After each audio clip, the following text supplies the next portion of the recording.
everybody to the speakers series. The speaker you're going to hear today I would describe as a motivational speaker because he is really motivated. He's an enthusiastic young communicator from Australia. And if you were reading some of his blog there, you'll realize he just got here 2 days ago to Canada and is leaving on Friday. So we're very pleased that he has included us in his itinerary. 2 years ago, Paul, that's Paul with 2 L's, Paull Young, was still a university student, putting the finishing touches on a PR degree, public relations degree, at Charles Sturt University in Bathurst, Australia. He probably little realized even at that time that he would be on the kind of odyssey he is at the moment. He's been meeting a lot of movers and shakers in social media, in the public relations field particularly, in New York, Washington. In a couple of weeks he'll be in London. Meeting a lot of people who are very familiar and well known to PR practitioners if they've been looking at social media. What's really interesting is those people are familiar with Paull Young as well. And the reason they're familiar with Paull Young is because he seems to be out there everywhere. He blogs. He has his own blog. He podcasts for the Forward Group, and he'll talk more about that as well. He was heavily involved in an international public relations initiative around something called astroturfing, which he'll talk a bit about, on a wiki. So you name it in the social media field, and Paull Young has had his fingers in it. I don't know if he had any particular moment in his career, an epiphany where he suddenly glommed onto new media. I'm sure he kind of grew into it, but it has created for him an amazing reputation in an incredibly short time. And so I'd like to introduce to you, from Australia, Paull Young. Hi, g'day everyone. That's probably the long story. Short story, I'm a nerd, but I love it. Just for starters as well, I know my accents. Apparently I've been told I have an accent, I'm not too sure about it. If you start not being able to understand me, just throw a pen. I'll try to talk slowly and to make some sense. And I'm also recording a podcast at the moment as well, so welcome to Forward Podcast, guys. I'm talking at Centennial College in Toronto, and I'm surrounded by snow, and I'm feeling very foreign, but I'll put that down now. I'll put that on the website later. I'm going to talk in kind of 3 areas today. First, explain a bit about why I'm here and what I'm doing. For one, I'm really excited to be at Degrassi High. This is great.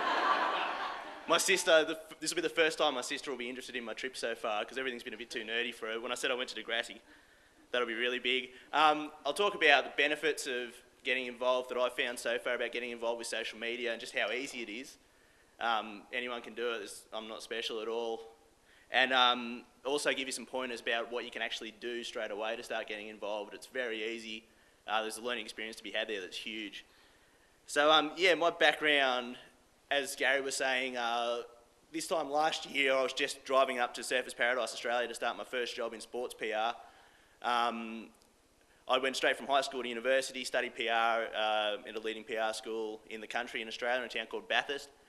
From there I then did a research year. I became interested in online communication. I just saw, it was really exciting, the fact that you can interact with people. You guys all know that. I saw so much online, I spent so much time online already that I was just really interested by the academic aspect. So I started learning more about it and researching it. Started hearing about these blogs and podcast stuff. Now, in my country as well, Australia, we've got 5 TV stations. We just got MySpace about 3 months ago. Everyone's talking about this new MySpace thing they're really excited about. People think a blog is something you do in a toilet. It's really, really a long way behind. And one of the main textbook that I was really, took a liking to was by a guy called Shel Holtz, who some of you may know. He's a genius. He was in Canada recently. And I kind of saw his website, subscribed to his email newsletter, and then heard he had a blog. And I thought, oh, that's pretty exciting. It's interesting. And it became interesting to me that there were people writing about PR. then when I finished up for the year, I've been doing some teaching that year as well and really enjoyed it. And I like to be able to, talk to other young PR professionals, try to pass on some knowledge. I figure we should all be trying to move forward together. I thought a good way to keep doing this would be to start up a blog, which I started here called Young PR. I found a website, prblogs.org, that's out of Auburn University in the States, in Alabama of all places. And basically just thought, I'll have a go, I'll be able to write a bit, track the early progress of my career and hopefully meet some people and pass on a bit of knowledge. That was all. Didn't know where it would be. And then it's kind of been a snowball effect from there in a big way, because after a couple of months writing my blog, some of the people I met at Auburn, a girl called Erin Caldwell, who now works for Edelman in Washington, DC, where they've got some really heavy hitters in their online team. She started a website called Forward, which is a group website for young PR professionals, which Gary might bring up there. And I started writing there when it started out. This was only 2 months into my blogging career. I had no idea what a blog was. I'd only just started reading blogs. We're starting to meet some people. I think they were mainly kind of like the fact I was Australian. Every time someone links to me, they say, my Australian friend, Paull Young. So that was kind of my niche. And through Forward, I started meeting a lot more people. From there, after a couple of months at Forward, I started a podcast where I was just thought, this would be interesting. Had no idea how to podcast, had no one to teach me. Same as with blogging.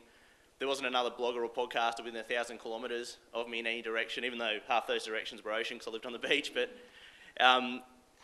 it was still, for me, it was just completely self-taught. And again, I just started reading more people, meeting more people, forming these relationships online that were really valuable. And about this time, I started realising that's what I really wanted to do for work. And I'd wake up first thing in the morning and being on the other side of the world, my inbox would be full from people talking to me in America and London, and this is where it's all really happening a lot more. Canada, you guys have a really vibrant social media scene. And so I started to think about travelling and looking for work and starting to meet some of these people. Also, about June or July, I wrote a post about the Public Relations Institute of Australia had this.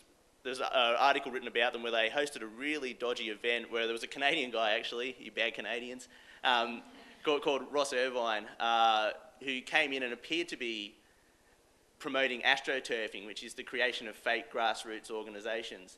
And this was at a PRA event, and I kind of wrote a post saying, look, I'm young and I don't really know too much, but why are they supporting this? It was just, I was very curious. The post on my blog attracted a lot of comments, and then Trevor Cook, who's a senior PR practitioner in Sydney, who I'd met through my blog, had never met in person, I'd only met online, talked to me about starting up an anti-astroturfing campaign to try to get it on the agenda, which you can see here. This is at the new PR Wiki. So over a weekend, this is how much of a nerd I am, this was a really boring weekend, I kind of Googled everything I could about astroturfing, brought it together on a wiki, which is just like Wikipedia, it's a resource where anyone can add something in. Through this, we got the support of about 30 really senior bloggers and PR practitioners, people like Seth Godin, Shell Holtz and Neville Hobson, David Weinberger, I think that's the correct pronunciation, who was part of the Clutri Manifesto, supported it as well.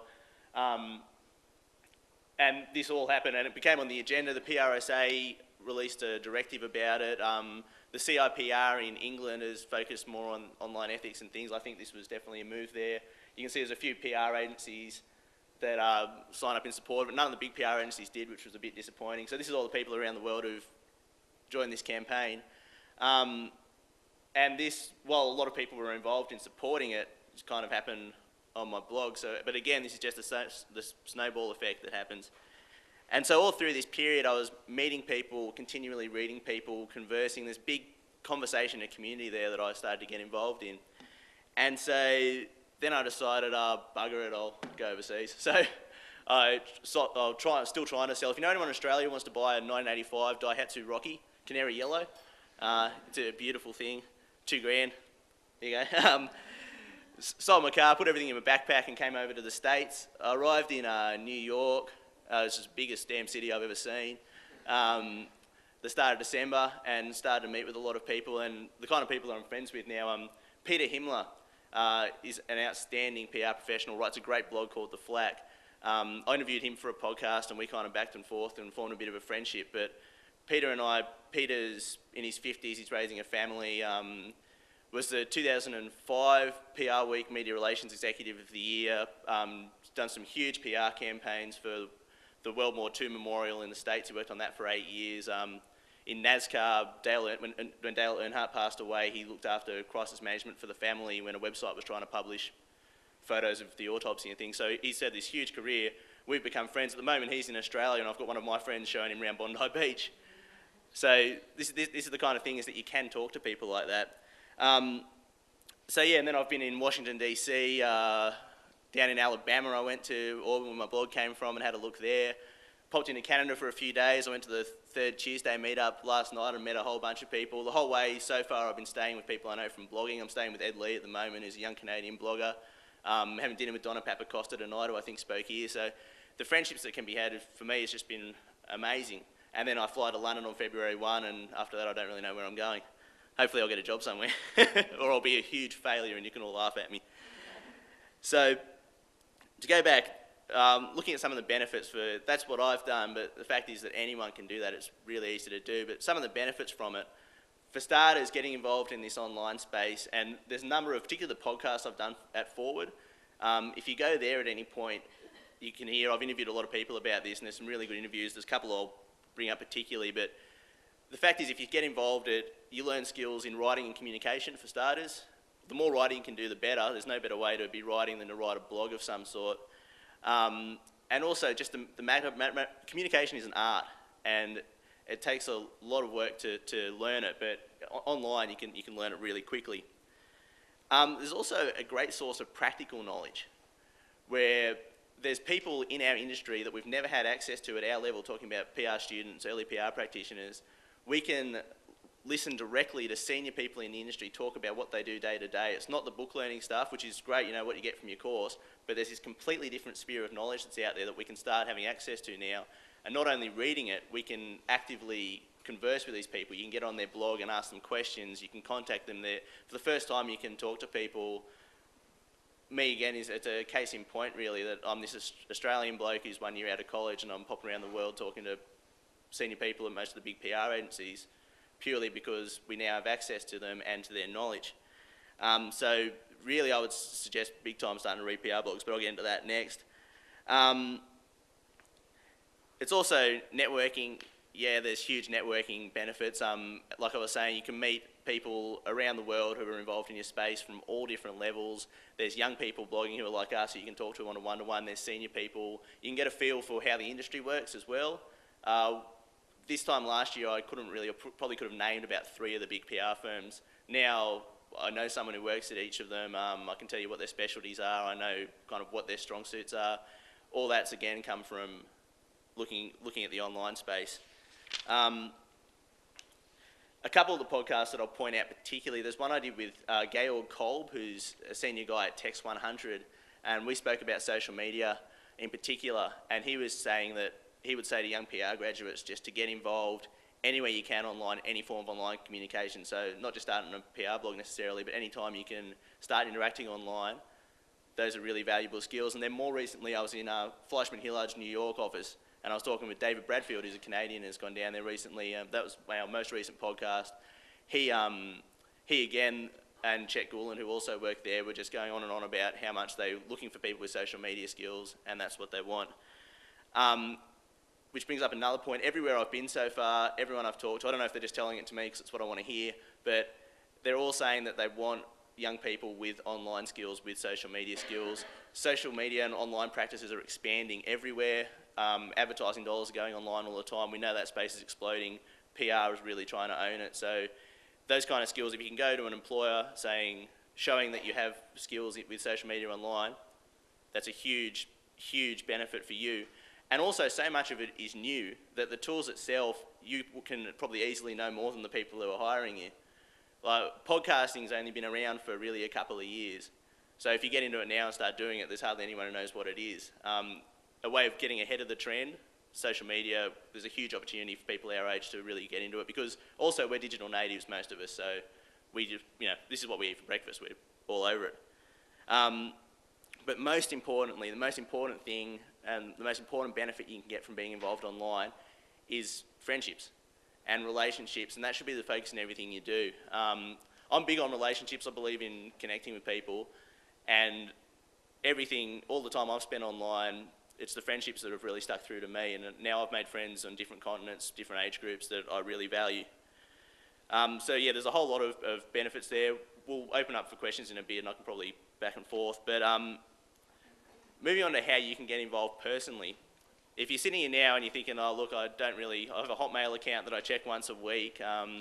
Sometimes when people send me emails saying that they're from Africa, and if I send them $50, they'll put 5 million back here, and I send them $50. Don't worry too much, because it's very easy to get involved. For starters, any guys in MySpace and Facebook? That's great. That's a great place to be. Now, that's an example. You're learning social networking skills there.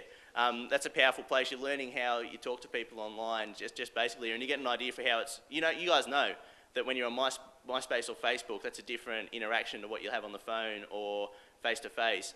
You're learning things that you're not even realising you're learning. So if you're not in those areas, get in them and start having a look around. Another good social networking area is LinkedIn, which is a business kind of social network. That kind of thing Gary's bringing up now. That's my profile. This is my resume, pretty much, is just on LinkedIn. If you don't have a LinkedIn profile, MySpace, Facebook, get one. It's easy to do. It'll take you 10 minutes. You'll connect with some friends, but it also starts building your online presence. Because employers have been telling me, as I'm around as well, they will Google you these days. They'll Google you and see what your online presence is. They'll see if anything's there. Quite a lot of them, particularly if you're working in the new media space, which I know a lot of you guys are keen on, they will look in the social networks to see if you're there. The other thing that you should be doing straight away, which is completely painless and easy, and you don't have to put yourself out there at all, is start reading blogs now. Do any of you guys subscribe to blogs through a feed reader, use blog lines or anything? No? All right, that's how you got to start. Blog lines, all the blogs you can subscribe to through feeds. I won't really go into the technical stuff too much because it's pretty easy for you guys to work out. Again, all this stuff, no one taught me this stuff. I learned it myself, and it's pretty easy to do if you just search around a bit. Start reading blogs, start subscribing to blogs, and just make it a habit that you read them every day. Reading all the time is really good. We're told that all the time, like reading the newspaper. Just make a habit of reading blogs. I would suggest particularly, those of you who are in PR, start reading the PR blogs. There's a PR space of about 600 blogs around the world. There's some lists you can find, but the easiest way to do it, I've got a Squidoo lens, which I think Gary can bring up, where I've picked out a few of the other young PR bloggers around the world. That's a really... at the end, I'll let you know all these links as well, so you can write them down. Yeah, that one there. This Squidoo lens is a pretty basic kind of starting point. It draws in a few of the young PR bloggers. So if I were you, I'd go there and subscribe to their blogs. Have a look at my blog, and every blog's got a blog roll where a blogger will say which bloggers they like. Just click through and start reading them. Subscribe, start reading. If you like someone, keep reading them. If you don't, chuck them in the rubbish bin. I read now, again showing how much of a nerd I am, I read about 200 blogs that I'm subscribed to, and I check my blog lines all the time. It's really hard for me when I'm travelling, not being online all the time. I'm freaking out a little bit. But it's really easy to do, to start reading this, and the more you start reading, you'll start to get an idea of, again, how people relate to each other, how they talk to each other through blogs, how that connection works. Like I was saying with MySpace and Facebook, you guys know that's a different form of communication to telephones, to writing a letter, to writing something formal. Again, blogging has its own unique voice and method of communication, which you'll pick up by reading. So get involved there. Also start listening to podcasts. Who owns an iPod? Everyone have an iPod or an MP3 player of some sort? Not many of you. Get your parents to buy you an iPod, say it's a business thing. But podcasting, again, that's another space. There's some great podcasts out there that are talking about PR. There's a great podcast called the Forward Podcast. Hear that? Yeah, it's a good podcast. There's also a couple of great Canadian podcasts, or several great Canadian podcasts that you can subscribe to that are easy listening. Just when you go to the gym and having a run around, you can start listening and learning stuff which will really help out your career. It's completely painless. So that's the first step, is to start reading and listening to this space. Then start getting actively involved, because you can start commenting. It's really, the first few times you write something, it's a bit nerve-wracking, particularly when you're writing to someone senior, but it becomes second nature after a while. Bloggers love comments. We love it. Bloggers, we invest a lot of time and a lot of our personality in a blog, and when we know people are reading and trying to engage with us, we just love it. So the easiest way for you guys to access some of the senior guys in the industry is to start reading their blog, because you'll get a feel for who they are, and to start commenting there. It's painless, just add a little point, let them know you're reading, and they'll love it, and then over time you can build a relationship. And you know, you might wind up doing your own kind of trip. If you start commenting on my blog, I'll let you stay at my place in Surfers Paradise. So you'll probably all turn up now looking at the weather here. The other thing I would say, there's a whole bunch of other tools online which you can start building your Google profile with. There's things like Delicious, Flickr, where you can store photos. Get involved in these things. They're great tools. They're a lot of fun to use, but you will learn a lot from being involved in them. Also, if you're passionate about something, and I believe that everyone is passionate about something. For me, it's public relations. You might not feel completely comfortable writing about PR, but if you're passionate about something, start blogging. Just start one. PRblogs.org is where mine hosted. You can get a free blog there for PR students and educators and just start writing. Vox is a good platform. I write a bit of a personal blog there from time to time for my family. There's all sorts of blogging. It doesn't matter where you do it, doesn't matter what tool you use, doesn't matter what you write about, just start. Whatever it is, if you're interested in snail racing, start a snail racing blog, and you'll be surprised there will be snail racing enthusiasts around the globe who want to connect with you. The point I really want to make is it doesn't have to be about public relations that you're writing about. I think a lot of people kind of see the fact that if they're going to write a blog, it has to be business related, and if you're not really passionate about it, it won't interest you. Just write about what you're passionate about, and even that, if you go to an employer and for 6 months you've been blogging about fashion in Canada, that's every bit as valuable to them as if you've been blogging about public relations or business or something, a serious topic, because you still start to learn how it connects and how it works. Because in this space, you learn by doing. No matter how much you read about how things work or go through some lectures, once you start a blog yourself, once you start getting involved in this space, you realise just by doing it how the communication works and how it's completely different. And there are a lot of employers, there's a lot of clients out there who want to understand this space. They're seeing how the Time Person of the Year is you. They're reading these articles. Every day in a big paper there's an article about some sort of online stuff, whether sometimes it's weird things like people finding each other on MySpace and killing, you know, people and all that kind of stuff, which is ridiculous. But just getting involved in that space, people want to know about it. We have a huge opportunity to learn about it really easily just by getting involved. So yes, starting points. I'll let you know if you guys have got a pen and stuff, want to write down a few things. My blog, Young PR, is at http://youngie, which this again shows how green I was when I started out. I used my old rugby nickname for my blog title, which I probably wouldn't do now, 12 months down the track. youngie.prblogs.org is my blog. And Gary, if you could just scroll down.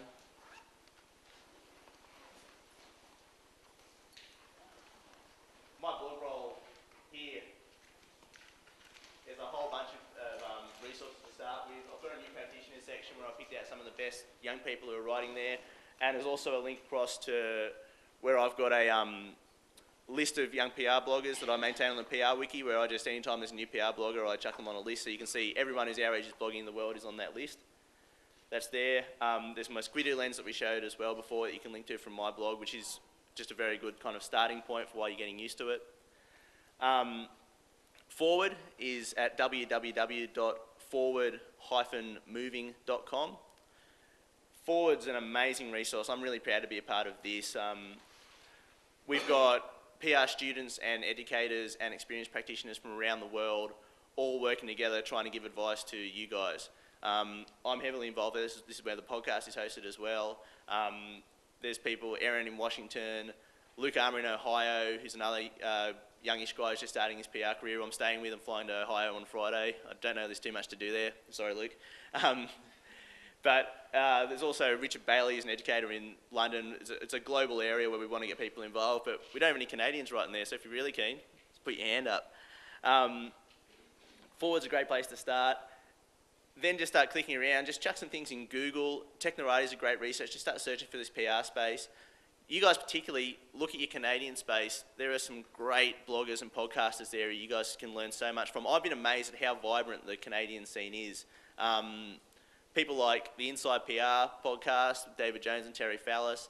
The blogs that are coming out of Thornley Fallis, Ed Lee, who I'm staying with at the moment, a young guy running a great blog, Donna Papacosta, Mitch Joel and Michael Seaton. There's some phenomenal Canadian guys out there which Gary will all know and he'll be able to point you in the right direction. Is another great place to start. And also my email is young.paull, P-A-U-L-L, at gmail.com. You guys can email me anytime if you want to ask a question or anything. And again, bloggers are very friendly and helpful, particularly in the PR space at the moment. If you just ask people, if you just introduce yourself, spend some time reading their blog. If someone comments on my blog a few times and then sends me an email, I'll do pretty much anything they wanted. Within reason, if there's a MySpace stalker in there, I won't do any of that weird stuff. But so it really is a space that you can get involved in very, very easily, which would be the big takeaway for me, is pretty much just get in there and start reading, start listening, then start commenting, then start your own thing. Build yourself an online profile. Be aware that when you're going for a job, you're going to get Googled. You might be asked which blogs you read or which podcasts you listen to, and you really want to have an answer for that, and you really want to have some spacing in Google that's there. And then the other little thing to remember is, my one golden rule for blogging is I try to remember that my mum reads everything I write, or she can. So don't do anything too ridiculous, but you can't go too far wrong just by trying. And it's so easy to do. So I'd love to answer some questions, because I don't know what I can cover, but is there anything anyone's buzzing along with at the moment? Yeah? I know it takes so much time to check blogs and sites every day. Do you use something like Google Reader? Yeah, this is where I use blog lines with my feeds, which is bloglines.com. What I'll do as well for you guys, I'll put a link on my blog the next time I get online, which will probably be sometime today, I hope.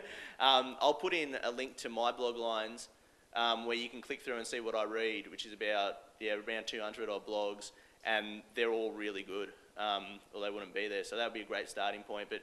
So instead of going to a different site every day, I just go to one site to blog lines. Every time they update, it's just there for me to read, and I click out and comment where I want to be. So you do have to invest some time in this, but the rewards are there, they're palpable, and it's not difficult time. When I say invest time, you can listen to podcasts while you're at the gym. You can just open this up while you're watching TV and kind of click through your feed reader. Like, this is how most of us operate. Anyway, I get online and open up 7 windows, and I've got MySpace here and Facebook there and Gmail open all the time and my blog lines. But if you just get into the habit of starting to read these things, you'll get a handle on it really quickly. It's easy to do, but not many people are doing it. Opportunities are huge. Did you have a question?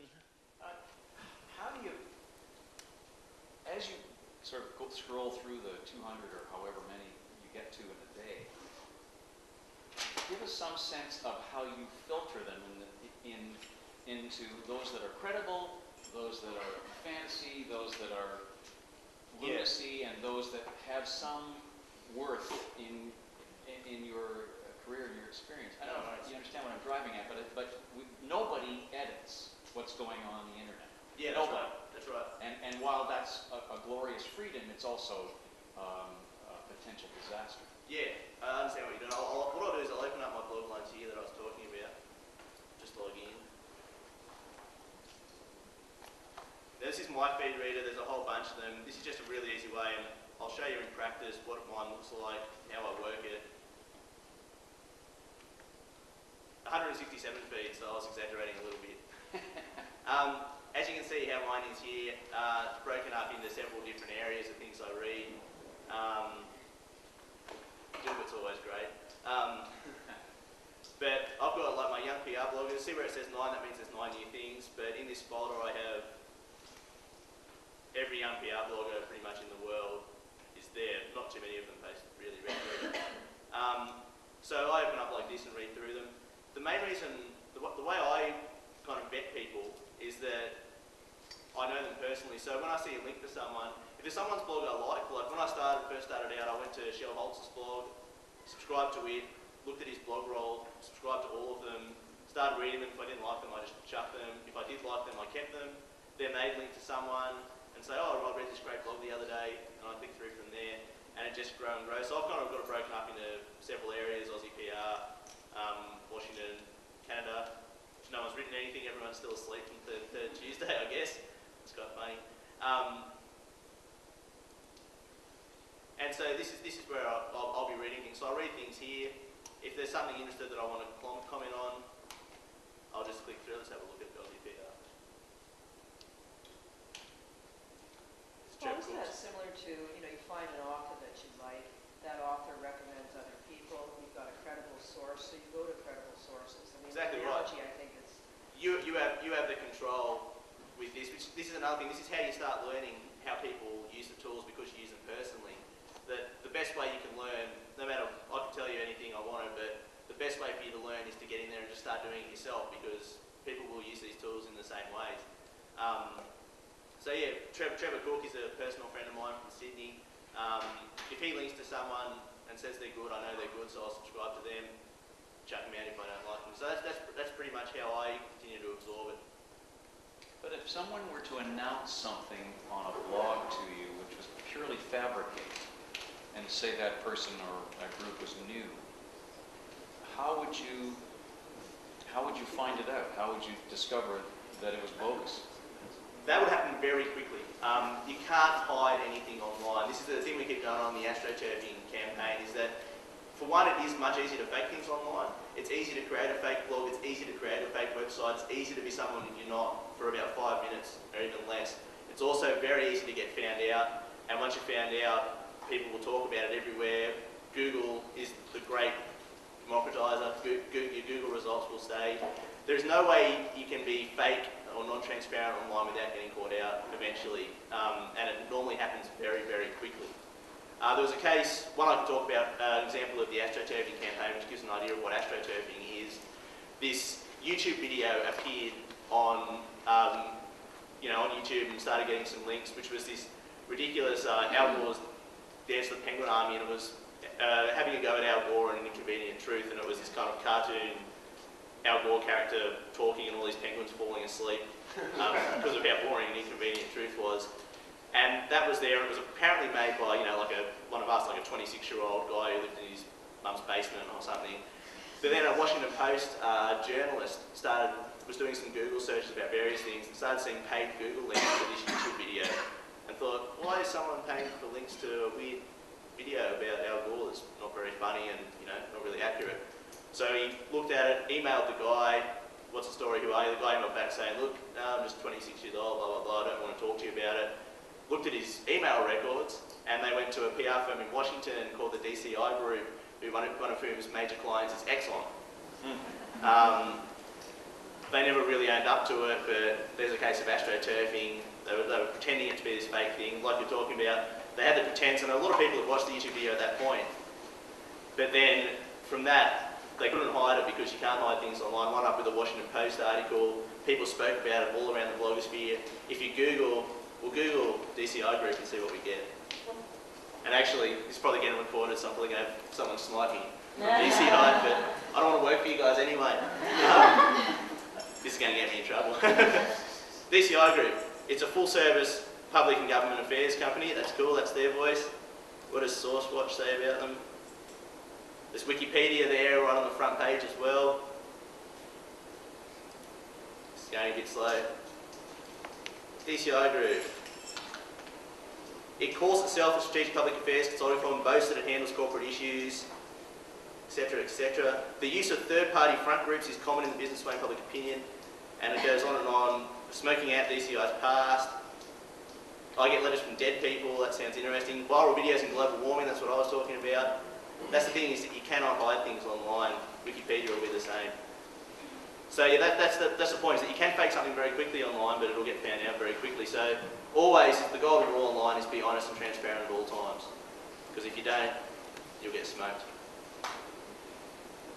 Everyone else? Yeah? I don't know if I misheard you or not, but when you were talking about astroturfing and when the campaign started to know about what was happening, Yep. I think you said that you were disappointed that none of the big PR agencies sort of came online Yes. about that. And do you have any comment about that? Because it makes them look kind of superficial and not very...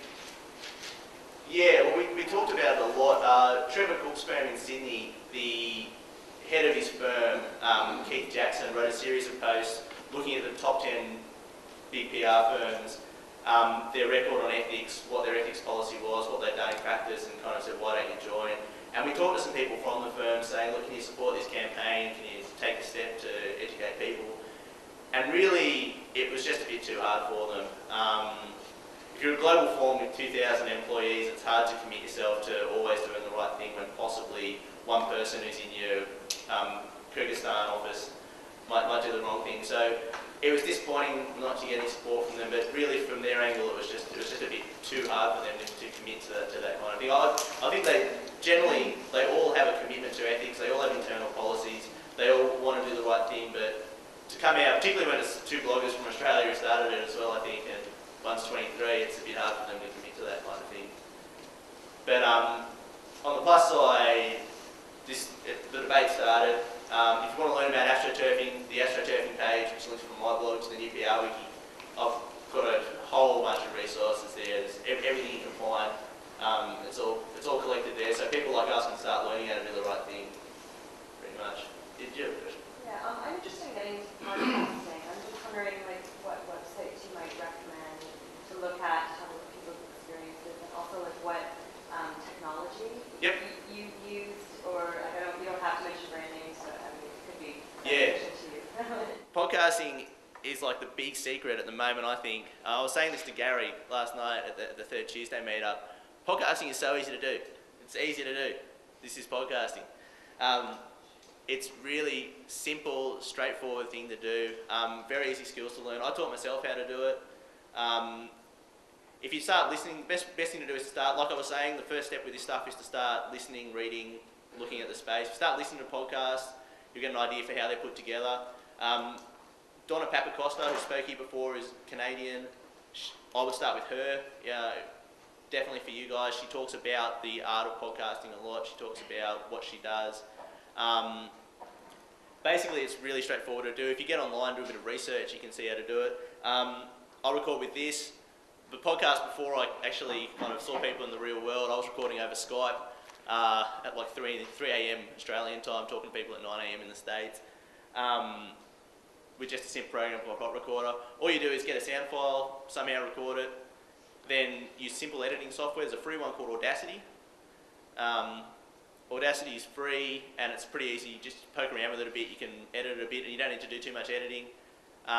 Pull that together and then with a blog setup, you can just hook it into the blog and with a few simple plugins, subscribe, add it to iTunes just by sending the feed.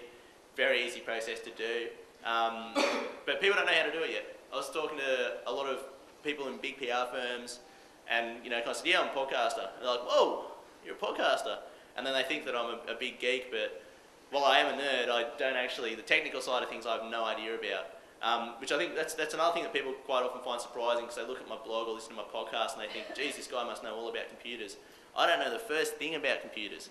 I really don't understand them.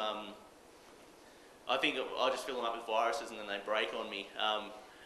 But you don't need to know hard technical skills here. What you need to know is communication, and what you learn is communication, and that's what we want to do.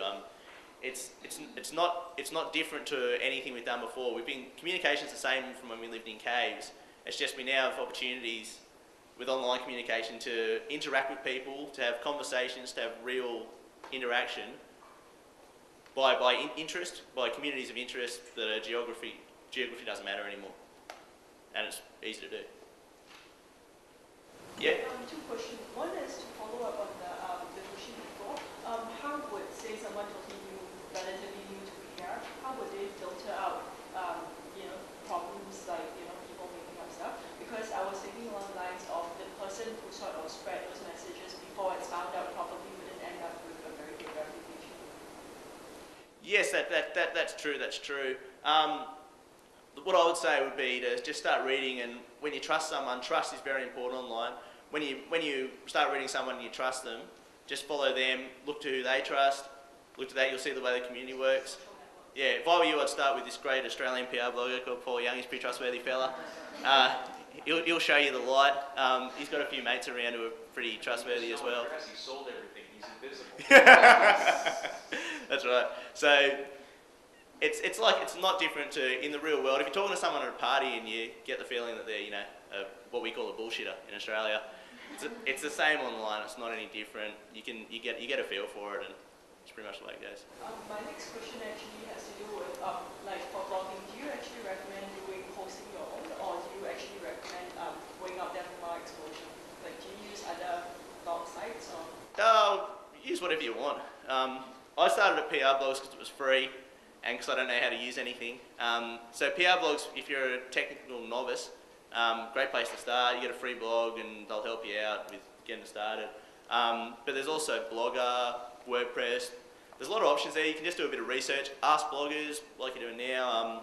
I wouldn't point you any which way. I would just say do it. However you can, get out there, start writing, start learning about it. It's really easy to do. You can use PR blogs, you can go to WordPress, you can go to Blogger, Vox. Yeah, if you want to pay for it. I probably, down the track, will buy my own domain name and host it. I didn't really know I could do that when I started out. I didn't realise it was going to become such a big part of my life either. But that's a big option as well. I think just, if you're looking to do that, just spend a lot of time researching, start to meet some bloggers by reading and commenting on their blog. Then you'll probably just be able to ask them personally.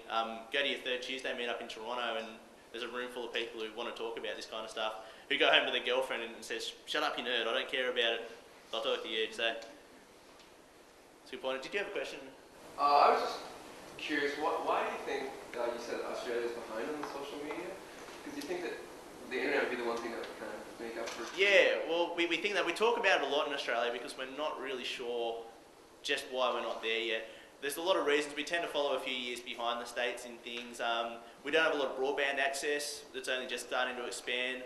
We're not as online. It's just the culture's not really online as much, but we really don't have a clear answer for why Australia is behind. And the fact that we've got 20 million people on a little island with 5 TV stations and not much broadband just means it's a very different makeup. But eventually everyone's going to be online because it's better, you know? Why would you not be online when you can spend some time, when you can talk to people on MySpace and Facebook so easily, when you can use an instant message? You guys use instant messaging a bit? Why would you not? People are going to go online just because it's a better way to do it. So that's where it's going to go. Is there a question over here somewhere? I was just wondering, are you strategizing where you're going to be like in the next 3 to 5 years with? I try not to think of that too much. I don't think you should go in with that kind of...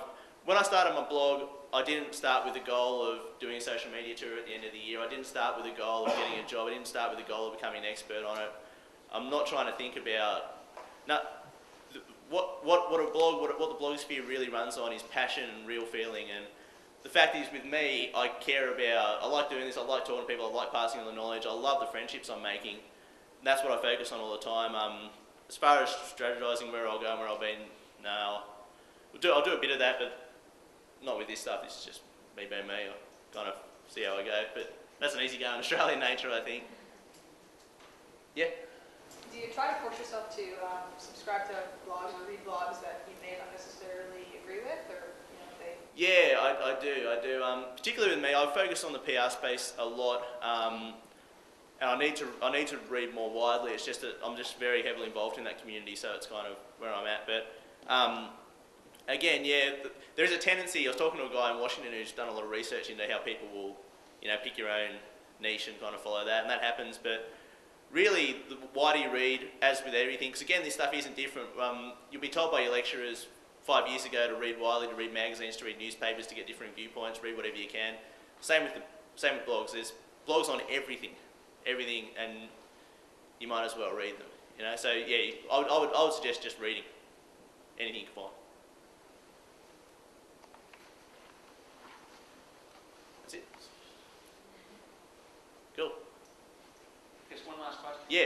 Because I'm sure a lot of these people would maybe it's in the back of their minds. How do you turn this into something that is generating revenue to feed your, the obvious needs you have on a day-to-day basis?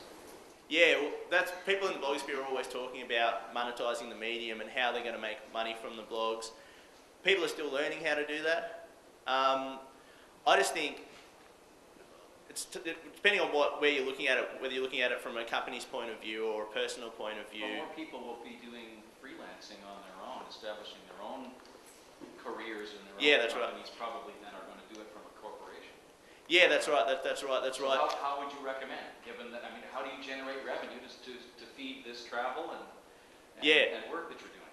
Yeah, that's right. Well, for me, you build these relationships, and the relationships are so powerful, and the relationships will come back to pay you in the end. I will hopefully wind up with a job from this, doing what I want to do, and being, you know, I'll probably jump a few rungs on the career ladder because of doing this here, and so that's going to be the reward. A job doing what?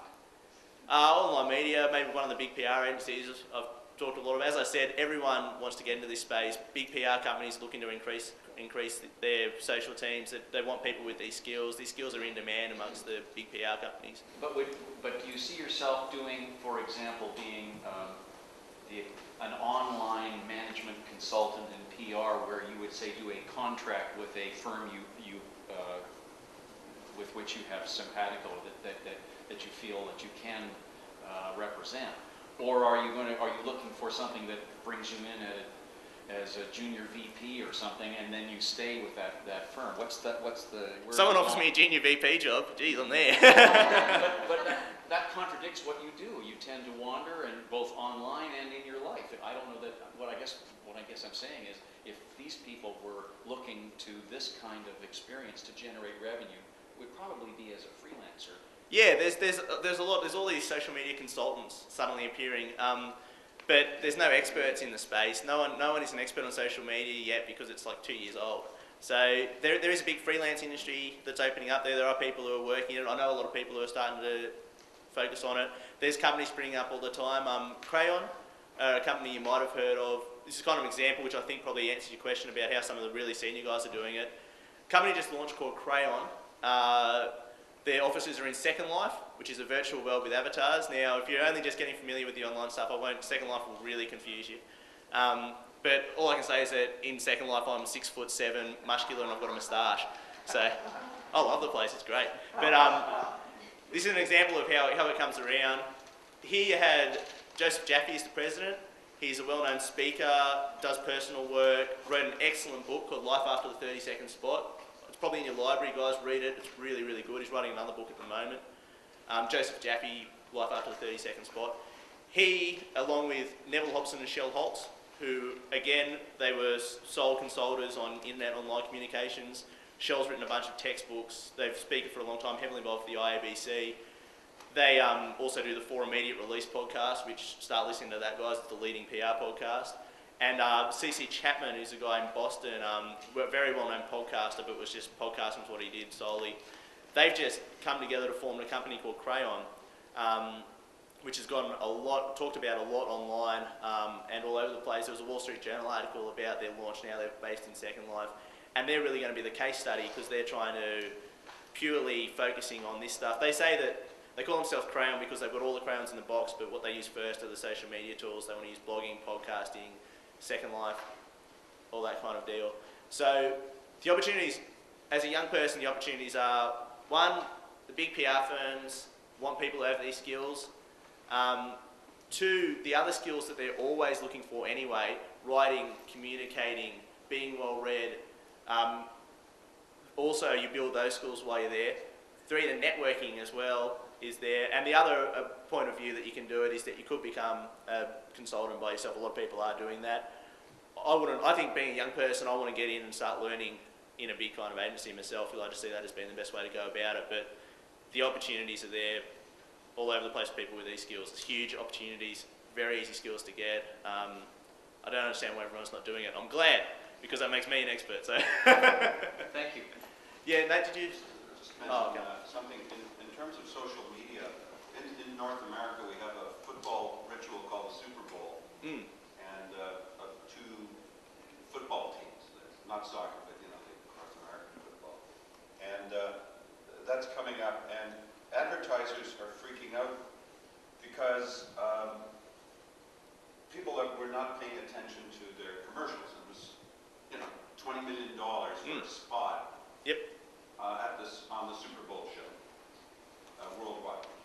So they've taken a page out of social media, and they've allowed people to write about Chevrolet vehicles, General Motors, and some other products that are going to be there, and they're turning them into commercials. And in a few cases, they're doing social media content development directly from the people who buy, eat, or drive those particular products. The issue is advertisers were caught unaware of the impact of social media and the use of it for the demographics they're trying to reach. And now they're having to do it, but they're very worried about the brand. Yep. If someone says, I love driving my Chevy Tahoe, or whatever it was, you know, that sort of product, they're worried about how it aligns with the brand marketing, integrated marketing communications they've been doing. Yeah. But social media is having a major impact in integrated marketing. There's no question about it. You've made that point very clear today. Yeah, that's right. And a lot of the older people in the industry who've been doing the same thing for a long time are freaking out about it, and they want to turn to people who can show them how to do it. And they kind of look at us young people because they know that we live online. They know that we're always on instant messaging. We send text messages. We're in MySpace. That to us is just how we live our lives. That to someone who's 15 years older and has been in the profession for 15 years, that's crazy. And they want to learn how to do it, and they want us to teach them. Again, that's the opportunity to get involved with this stuff. So. Yeah. I was thinking about the gentleman that was asking you effectively how do you make money? Yeah. But I think part of the reason we have trouble answering that question is because it's changing all the time. And it's hard to articulate where it's going to go. And you look at something like Second Life, you mentioned that there are stores in Second Life. But people are making money in a place like Second Life by, for instance, I know if you go there, there's a store where a woman just designs clothing. Second Life had its first millionaire, a Chinese lady. Well, yeah, she designs clothing, but only for characters in the Second Yeah. Life. So it's effectively, there are no real clothes being made. She's just designing them virtually. Yeah. And then she's selling these designs to people who want to have a character, have a personality in Second Life. Yeah. So I don't think anybody could have predicted that that kind of product was going to arise a year ago. That's right, yeah. And a year from now, we don't know what kind of products are going to be, what kind of stores, the whole nature of the word store. Yeah. There's a in the online space, there's a lot of ways where you can make money. There's ways to monetize. There's a whole debate about it. It's a bit too hard to get into in this kind of setting, and I wouldn't worry about trying to make money online yet. I don't think if you think about getting involved in social media, don't think that you're going to build the next YouTube. Just think you're going to make some friends and you'll wind up all right. Thanks, Paul. I think an interesting example, following up on Ted's question too, is this afternoon, Paul is actually doing a podcast interview with Joe Thornley and Terry Follis. They're the owners of Thornley Follis, the PR company that is probably in the forefront of social media in Canada at the moment. One of the new hires at Thornley Follis is Chris Clark, and that's a name Paul knows because he runs a student PR blog. Good bloke. It's the fact that he had a blog that Chris, who graduated from actually Fanshaw's PR program last spring, is now on staff there. A growing number of agencies are going to be looking for people with social media experience. These are new tools. Are a lot doing it now? No, but you're not graduating tomorrow either. And so by the spring, by a year from now, I think you're going to see some changes in that area. More and more agencies are certainly looking at it. And so for those who are interested in the social media space, dive in. And I think that's a large part of Paul's message. And thank you so much for spending some Canuck time with us.